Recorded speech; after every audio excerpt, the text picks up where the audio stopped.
जी आपका होशनुमा news today के साथ अगेन एक अनदर कस्टमर हम पार्क स्ट्रीट पे ही हैं और जो हमारे दोस्त यहाँ पे हैं फैमिली के साथ हम उनसे पूछ रहे हैं उनको कैसा टेस्ट लग रहा है। ऐसे बड़े प्यारे दोस्त हमारे साथ मौजूद हैं। अस्सलाम वालेकुम सर। वालेकुम सलाम। सर सॉरी आपको फिश खाते हुए डिस्टर्ब किया। कहते खाते हुए डिस्टर्ब नहीं करना चाहिए। हाँ जी। तो सर कैसा टेस्ट लग रहा है माशाल्लाह आपको? बहुत अच्छा माशाल्लाह। तो रूटीन में आना होता है? अच्छा हर हफ्ते में एक बार। हाँ जी। मतलब ससुराल जाए ना जाए यहाँ लाजमी आना है। हाँ जी इधर। अच्छा, अच्छा। हाँ जी। चले तो ये बेटा है। अस्सलाम वालेकुम, क्या हाल है आपका बेटे? वालेकुम सलाम। कौन सी क्लास में पढ़ते हो? 5 5 में। कौन से school? Allied school. Allied school. तो क्या बनने का प्रोग्राम है? क्या बड़ा होगा? क्या बनेंगे आप? मतलब जहाज चलाएंगे, मुल्क चलाएंगे? हाँ पुलिस ऑफिसर।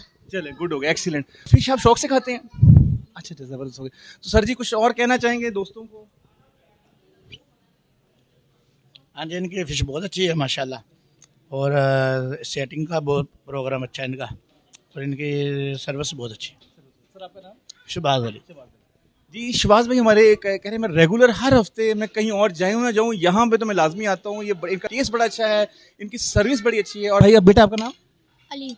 अली। अली जो 5th क्लास के हैं वो भी बड़े लवर हैं इनके, तो कहते हैं बड़ा मज़ा आता है जब भी हम यहाँ पार्क स्ट्रीट आते हैं। जी